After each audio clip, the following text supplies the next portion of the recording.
तो दोस्त हमने पिछली वीडियो में देखा कि पुरोहित जकारियास ने एक भी शब्द नहीं बोला जब से उन्होंने पवित्र मंदिर में प्रवेश किया है। यरूशलेम में लोग मानते थे कि उनको दर्शन मिला है जिसकी वजह से वो बोल नहीं पाता, परंतु जकारियास इसके बारे में किसी को कुछ नहीं बताते और जब इनका सर्विस टाइम ख़त्म होता है वो अपनी पत्नी से घर मिलने चाहता है। अब आगे जकारियास अपने घर आता है और चुपचाप रह जाता है। इसे देख एलिजाबेथ उन्हें पूछता है, आपको क्या हो गया? आप मुझसे बातें क्यों नहीं कर रहे?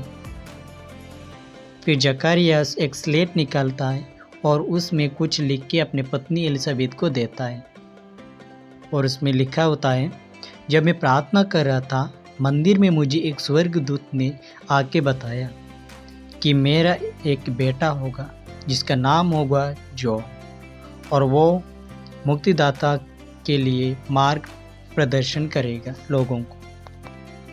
इसे पढ़कर एलिजाबेथ चकित में रह जाती है और अपने पति से कहता है, एक बेटा, और वो मार्ग तैयार करेगा ईश्वर के चुने लोगों के।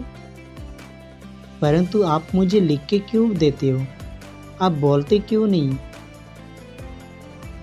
जकारियास ने दूसरी बार लिखा और अपनी पत्नी को दिया।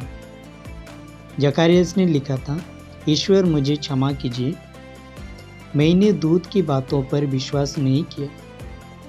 इसलिए दूत ने मुझे बताया कि जब तक भविष्यवाणी पूरा नहीं होगा तब तक आप कुछ नहीं बोल पाएंगे। स्वर्गदूत की इस संदेश से जकारियास और एलिजाबेथ बहुत खुश हो जाते हैं और अपने आने वाले बच्चे के लिए पूरी तैयारी करते हैं।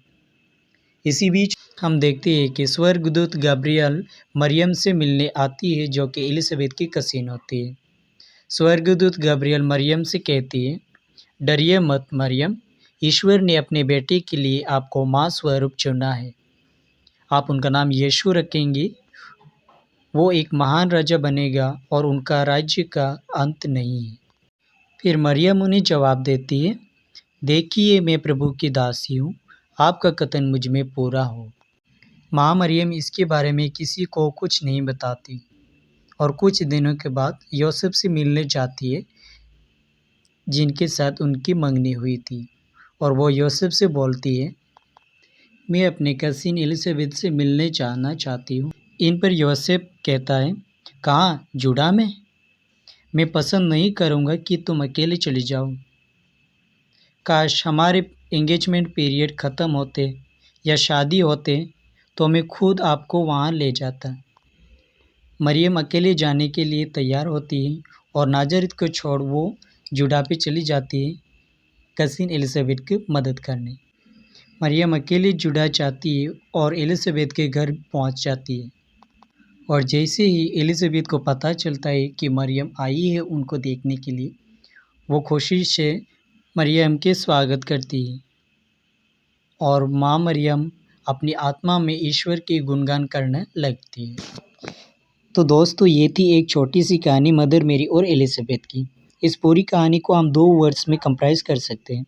एक है अनंसिएशन, दूसरा है विजिटेशन। अनंसिएशन में हम जान सकते हैं कि गैब्रियल एंजल ने कैसे एलिजाबेथ और मदर मेरी को मैसेज दिया था।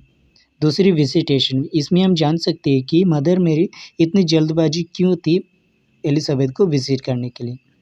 इसके बारे में हम बाद में बातें करेंगे। उससे पहले हम कुछ जानकारी भी लेंगे, कुछ इंटरेस्टिंग फैक्ट्स।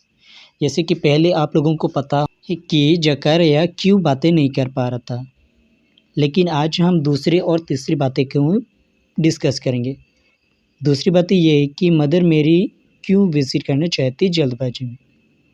जब गैब्रियल दूत मदर मेरी को बता रहा था कि आप एक बेटे को प्रसव करेंगे और उनका नाम यीशु रखेंगे, इसी मीटिंग में गैब्रियल एंजल ने मदर मेरी को इन्फॉर्म किया था कि एलिजाबेथ भी प्रेग्नेंट है, जो कि काफ़ी बुजुर्ग है, मतलब उनकी एज मोर देन 80 थी,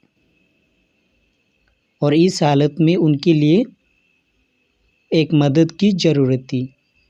जैसे कि एलिजाबेथ 80 ईयर्स से उनके बाद उनकी 6 मंथ का प्रेगनेंसी चल रहा है, तो ऑब्वियसली उनके हेल्प चाहिए होगी।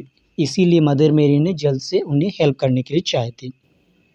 फिर तीसरी बात ये है कि इन दोनों की एंगेजमेंट में एज की काफ़ी डिफरेंस है, और डिफरेंस ये है कि जोसेफ की एज करीब 40 या 50 था और मदर मेरी की एज 15 to 17 था। तो इन दोनों के बीच में एज की काफ़ी डिफरेंस था।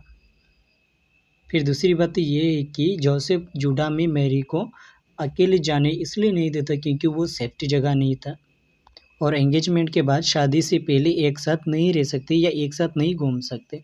इसीलिए जोसेफ ने मदर मेरी को कहा था कि अगर हम दोनों का एंगेजमेंट पीरियड ख़त्म होता या शादी होता, मैं आपको खुद वहाँ पे ले जाता।